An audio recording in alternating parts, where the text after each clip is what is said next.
नमस्कार, आप देख रहे हैं न्यूज इंडिया। आपके साथ मैं हूं अभिषेक। भारतीय जनता पार्टी के राष्ट्रीय सोशल मीडिया संयोजक दीपक महस्के ने रायपुर में सीएम विष्णुदेव साय से मुलाकात की। इस दौरान सीएम ने दीपक महस्के को राष्ट्रीय स्तर पर मिली नई जिम्मेदारी के लिए हार्दिक बधाई दी।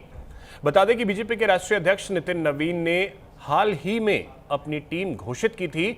नई टीम में दीपक महस्के को अमित मालवीय की जगह यह महत्वपूर्ण पद सौंपा गया है। बता दें कि दीपक महस्के मूल रूप से राजधानी रायपुर के ही रहने वाले हैं।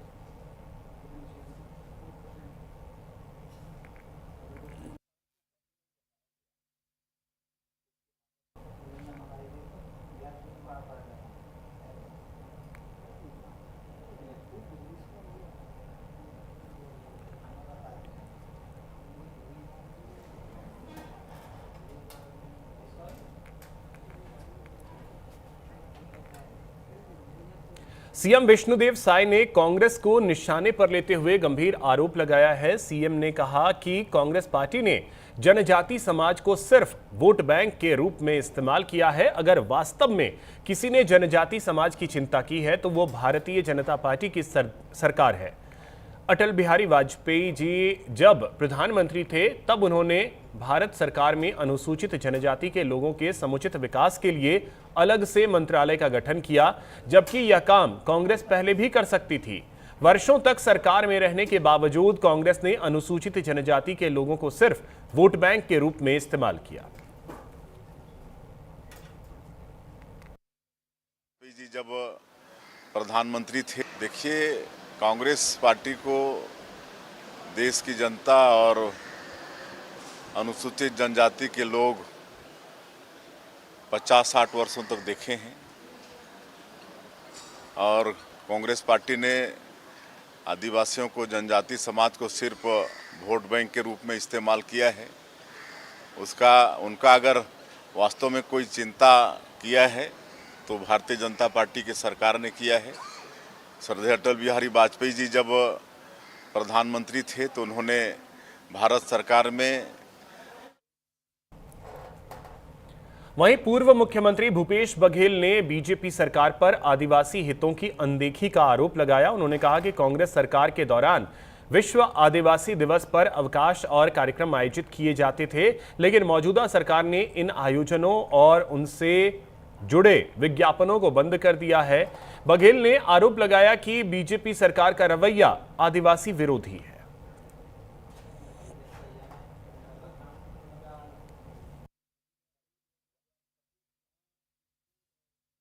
उपस्थिति रही है और इस बात से कि पिछले कार्यकाल में जहां आदिवासियों को वनाधिकार पट्टा दिया गया, विशेष रूप से राष्ट्रीय अध्यक्ष विक्रांत भूरिया जी उपस्थित हैं। आदिवासियों से जुड़े हुए जो मुद्दे हैं, उनकी जो समस्याएं हैं, उसको लेकर बैठक आयोजित की गई है और हमारे सभी आदिवासी समाज के नेतागण हैं, कार्यकर्ता है, समाज से जुड़े हुए लोग हैं, उनकी उपस्थिति रही है और इस बात से कि पिछले कार्यकाल में जहां आदिवासियों को वनाधिकार पट्टा दिया गया, व्यक्तिगत भी सामुदायिक पट्टे भी दिए गए, आदिवासियों को अधिकार संपन्न बनाया गया, लोहांडी गुड़ा में उनके आदिवासियों की ज़मीन वापस किया गया, वहाँ स्कूल और इलाज की व्यवस्था की गई निःशुल्क और आर्थिक दशा सुधारा गया, चाहे बस्तर हो चाहे सरगुजा हो।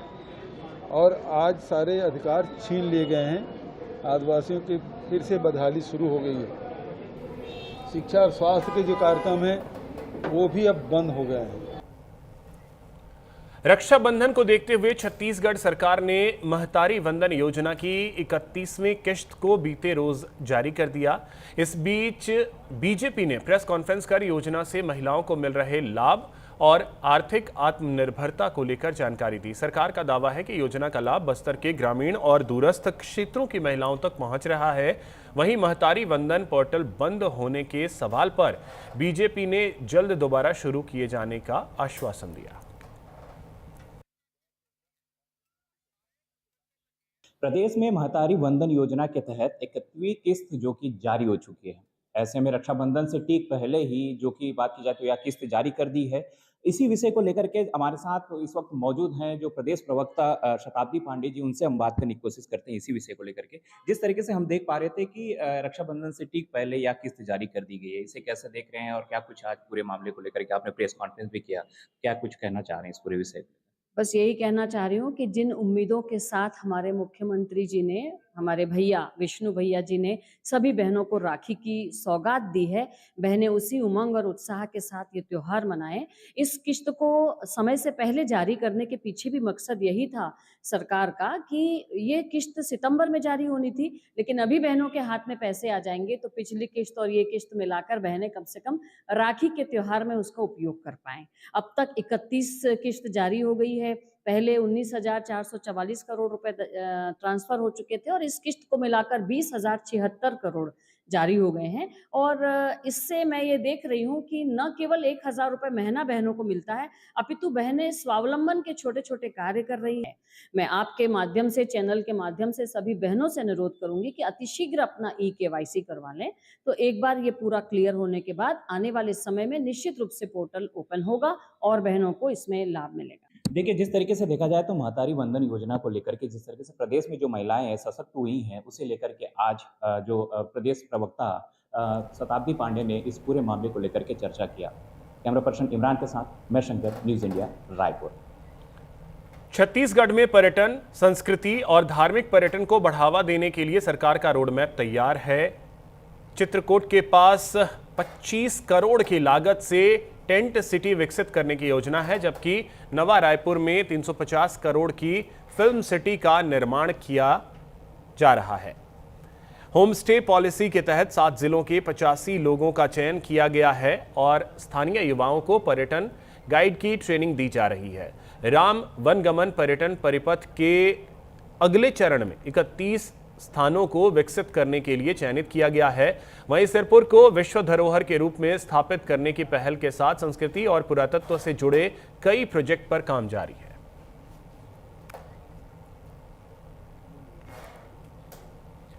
दुर्ग में एक ही दिन 2 सरकारी स्कूलों के छात्रों ने शिक्षकों की कमी को लेकर सड़क पर प्रदर्शन किया।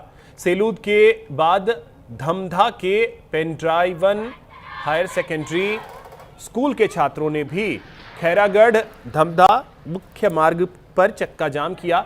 छात्रों का कहना है कि कक्षा 9वीं से 12वीं तक की पढ़ाई महज 4 शिक्षकों के भरोसे चल रही है। एक सप्ताह में दूसरी बार ऐसा मामला सामने आया है, जिसके बाद प्रशासन पर बड़े सवाल खड़े हो रहे हैं। वहीं मामले की जानकारी पर शिक्षा मंत्री गजेंद्र यादव ने पेंड्राइवन स्कूल में 3 नए शिक्षकों की तैनाती की है।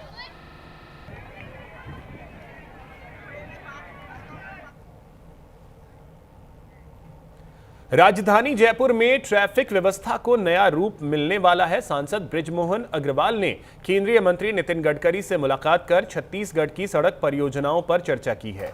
तेली बांधा जोरा एलिवेटेड रोड को वीआईपी चौक से एयरपोर्ट रोड की ओर 300 से 500 मीटर तक बढ़ाने की मंजूरी मिली है। वहीं रायपुर बलौदा बाजार NH 130B 4 लेन परियोजना को सारंगढ़ तक विस्तार देने के लिए नई DPR की स्वीकृति दी गई है।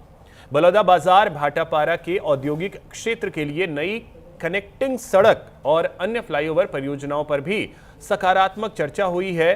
परियोजनाओं से एयरपोर्ट कनेक्टिविटी बेहतर होने और रायपुर और औद्योगिक क्षेत्रों में ट्रैफिक दबाव कम होने की उम्मीद है।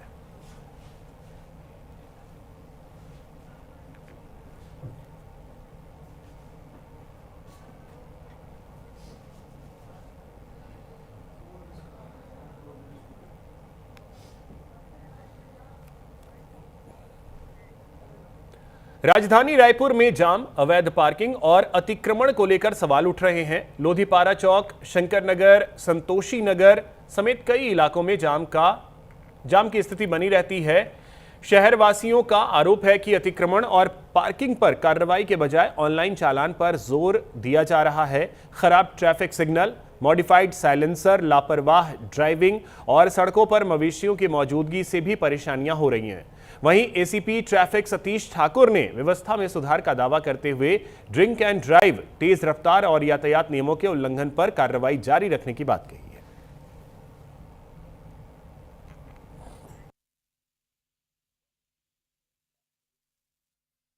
समस्या है गरीब का यही तो हाल होता है, हर कोई गरीब को लूटना चाहता है। नहीं 300 से ज़्यादा भी कमा लेते हैं, वो बात नहीं है, लेकिन 300 चालान वो ले ही लेते हैं। कुछ गलती हो जाता है तो छोटा सी गलती, ये नहीं कि भाई चलो भाई कोई गलती हो तो समझा के इनको वापस भेज दो कहीं, कि आइंदा ना करो। नहीं, गाड़ी साइड में रखो, साहब बुला रहे हैं, बिल पटाओ, चलान लो, गाड़ी लेके जाओ, नहीं तो कोर्ट से गाड़ी दी जाएगी। पहले 2000 का आया था, उसको पे किए, अब डायरेक्ट 5000 दिखा रहे हैं। तो वही पे करने आए और देखना है कि कैसे बार बार चालान करवा रहे हैं। तेज चला रहे बस लिखा है, लेकिन और कुछ इन्फॉर्मेशन दे नहीं रहे, बस पेमेंट करो कर रहे हैं। पंजा था ना, बार बार पेमेंट करना, एक बार कर दिए फिर छुटकारा पाना चाहिए तो फिर से दे रहे हैं और यहाँ पर भी बार बार आओ जाओ। इंडियन ड्राइव पे भी लगातार कार्रवाई आप लोग की? जनवरी से अभी तक का बात करेंगे 7 महीने में 3865 वाहन जो ड्रंक एंड ड्राइव करके चलाते हैं, उसमें हम लोगों ने फाइन भी किया है, 10-10 हज़ार रुपये का माननीय न्यायालय के समक्ष भेजा गया है और उनका लाइसेंस निलंबन भी किया जा रहा है और कई लाइसेंस निलंबन भी हो गया है परिवहन विभाग के माध्यम से।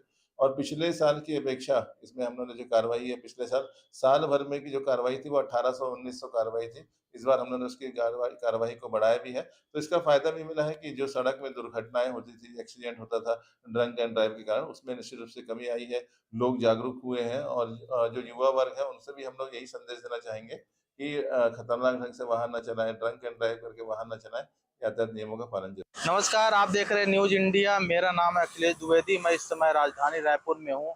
यातायात व्यवस्था को लेकर बात करें तो बहुत सारे मीडिया, बहुत सारे संस्थान, बहुत सारे पुलिस के अधिकारी बोलते हैं कि यातायात कमिश्नर प्रणाली के बाद सुधरा है। यातायात इस प्रकार का हो चुका है कि दूसरे के हवाले हो चुका है, कहीं ना कहीं दूसरा फोटो भेजता है तब जाके इनका चालान आता है।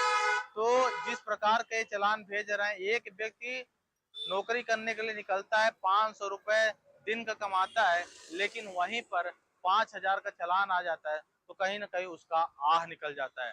तो मैं बोलना चाहूंगा यातायात व्यवस्था को लेकर, यातायात की पुलिस को बोलना चाहूंगा कि जिस प्रकार का यातायात का आपका यहाँ पे व्यवस्था है उसको थोड़ा सुधार करें। देश में बढ़ती महंगाई ने आम लोगों की रसोई और घरेलू बजट बिगाड़ दिया है। मरवाही में भी लोगों की मुश्किलें बढ़ती जा रही हैं। चीनी करीब 70 रुपए, गुड़ 80 रुपए और प्याज करीब 60 रुपए प्रति किलो तक पहुंच गया है। दाल, खाद्य तेल, सब्जी और अन्य जरूरी सामान के दाम भी बढ़ रहे हैं।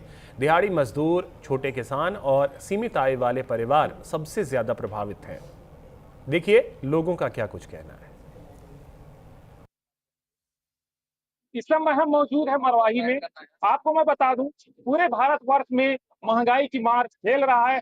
आम आदमी महंगाई की मार से इस कदर प्रभावित है कि आम आदमी का बजट बिगड़ा पड़ा हुआ है। आइए हम यहाँ जानते हैं मरवाही क्षेत्र में महंगाई को लेकर लोगों की क्या रुझान है। सर, क्या नाम है आपका? वीरेंद्र सिंह बघेल। सर, महंगाई को लेकर लगातार बातें सामने आ रही है। आपको मैं बता दूं कि शक्कर की कीमत यहाँ 70 रुपये हो गए हैं, प्याज की कीमत यहाँ 60 रुपये हो गए हैं। इनको लेकर अब क्या कहना चाहेंगे? देखिए, केंद्र सरकार की गलत नीतियों के कारण महंगाई बढ़ी है और जिस तरह से शक्कर के दाम बढ़े हैं तो एथेनॉल जो बनाया जा रहा है, हमारे जो केंद्रीय मंत्री हैं नितिन गडकरी जी, वो एथेनॉल का जो उपयोग कर रहे हैं उससे आज शक्कर का रेट बढ़ गया है। और एक समय भारत शक्कर निर्यात करता था, आज शक्कर खरीद रहा है। और प्याज आप देख सकते हैं 55 रुपया हो गया है, गुड़ का रेट बढ़ गया है। चाय एक ऐसी चीज है जो सुबह की शुरुआत, हर व्यक्ति की शुरुआत चाय से होती है, और आप अगर शक्कर इतना महंगा देंगे तो आम आदमी कहाँ से चाय पी पाएगा। अभी मैं ये होटल में हूँ, इंद्रजीत होटल है ये, इनके ऑनर बैठे हुए हैं। आप महंगाई इतना बढ़ गया है, एक समय मरवाही के मैं बता दूं कि समोसा 15 रुपये प्लेट मिलता था, 15 से 20 रुपये, आज 30 रुपये हो गया है। आज चाय 15 रुपया मिल रहा है। महंगाई बहुत ज्यादा बढ़ गया है, गरीबों का जीना दूभर हो रहा है और गरीबों से दूर हो रहा है ये सब चीज। अंबिकापुर में टीईटी की अनिवार्यता समेत विभिन्न मांगों को लेकर शिक्षकों ने रैली निकालकर विरोध प्रदर्शन किया। छत्तीसगढ़ शिक्षक संघर्ष मोर्चा के बैनर तले 7 विकासखंडों से करीब 3000 शिक्षक रैली में शामिल हुए। शिक्षकों ने सेवारत शिक्षकों के लिए टीईटी की अनिवार्यता खत्म करने और सेवा सुरक्षा की मांग की। उन्होंने पुरानी पेंशन सहित सेवा लाभ देने और वेतन विसंगतियां दूर करने की भी मांग उठाई। इसके अलावा शिक्षकों ने 13 फरवरी 2026 के भर्ती पदोन्नति नियमों में संशोधन और बीएड शिक्षकों के लिए ब्रिज कोर्स की मांग भी रखी।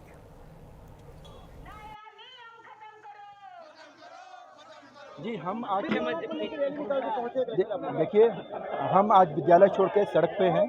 हम सभी शिक्षक साथी के बीच में पीड़ा है, मन में तकलीफ है। 1998 से सेवा दे रहे हैं और अचानक से नया नया नियम लागू हो जा रहा है, जिससे हमारे सेवा सुरक्षा पे खतरा उत्पन्न हो गया है। आज हम 5 सूत्रीय मांगों को लेकर के जिला कलेक्टर को और जिला शिक्षा अधिकारी को माननीय मुख्यमंत्री और माननीय शिक्षा मंत्री जी के नाम पे ज्ञापन सौंप रहे हैं। हम प्रदेश के इन दोनों संवेदनशील मंत्रियों से, मुख्यमंत्री और माननीय शिक्षा मंत्री से अनुरोध करना चाहते हैं कि हमारी इन 5 सूत्रीय मांगों पे आप विचार कीजिए, संवेदनशीलता से निर्णय लीजिए, ताकि हम शिक्षकों को सड़क में उतरने का जरूरत न पड़े। टेट अनिवार्य है, 2028 तक का समय दिया गया है टेट पास करने का। हम इस संदर्भ में मांग करते हैं कि जब 2028 तक का समय दिया गया है तो अलग से टेट वालों का पदोन्नति क्यों कर रहे हैं? कौन लोग है ज्ञापन देने आए? छत्तीसगढ़ शिक्षक संघर्ष मोर्चा की तरफ से अपने विभिन्न मांगों के संबंध में ज्ञापन देने गए थे और ये ज्ञापन में कलेक्टर महोदय को संप्रेषित कर शासन को अग्रसित कर देंगे। किन किन मांगों को लेकर ज्ञापन? इनमें 5 मांग है। एक है टीएड टेट, पूर्व सेवा गणना, केंद्रीय वेतनमान, राजपद संशोधन, ब्रिज कोर्स बीएड। जी, ये 5 मांगे उनके मुख्य रूप से है। आप अपना परिचय बता दीजिए। तहसीलदार नजूल अंबिकापुर। छिंदवाड़ा में तामिया ब्लॉक क्षेत्र से हैरान करने वाली तस्वीरें सामने आई। यहां गंगवानी गांव में अति कुपोषित 1 वर्षीय मासूम बच्चे की हालत ने सरकारी दावों पर सवाल खड़े कर दिए। मां की मौत के बाद बच्चा गंभीर बीमारियों और कुपोषण से जूझ रहा था और उसका वजन महज 4.5 किलो रह गया था। वृद्ध दादी बच्चे को लेकर 27 जुलाई को जिला अस्पताल के पोषण पुनर्वास केंद्र पहुंची। 14 दिनों के इलाज और पोषण देखभाल के बाद बच्चे का वजन बढ़कर 5.5 किलो हुआ। भले ही डॉक्टरों और स्टाफ की मेहनत से बच्चे की हालत में सुधार हुआ, लेकिन घटना ने ग्रामीण क्षेत्रों में स्वास्थ्य सेवाओं की पहुंच पर सवाल खड़े कर दिए। आदिवासी और ग्रामीण अंचलों में कुपोषण उन्मूलन के नाम पर हर साल करोड़ों रुपए पानी की तरफ बहाए जाते हैं, लेकिन बावजूद इसके ऐसी तस्वीरें सामने आना गंभीर है।